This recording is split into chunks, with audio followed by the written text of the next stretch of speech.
Je suis profondément convaincu que le vrai fascisme est ce que les sociologues ont trop gentiment nommé la société de consommation. Définition qui paraît inoffensive et purement indicative.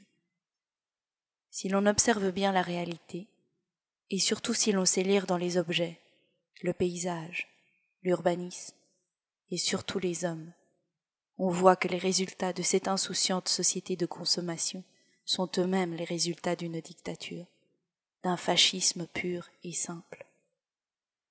Dans le film de Naldini, Fascista, on voit que les jeunes à l'époque de Mussolini étaient encadrés et en uniforme. Mais il y a une différence. En ce temps-là, les jeunes, à peine enlevaient-ils leur uniforme et reprenaient-ils la route vers leur pays et leurs champs, qu'ils redevenaient les Italiens de 50 ou de 100 ans auparavant, comme avant le fascisme.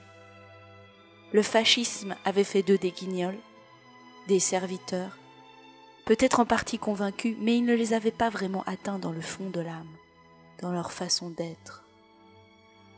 En revanche, le nouveau fascisme, la société de consommation, a profondément transformé les jeunes. Elle les a touchés dans ce qu'ils ont d'intime.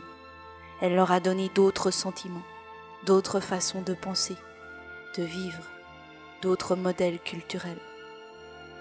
Il ne s'agit plus comme à l'époque mussolinienne d'un enregimentement superficiel, scénographique, mais d'un enregimentement réel qui a volé et changé leur âme.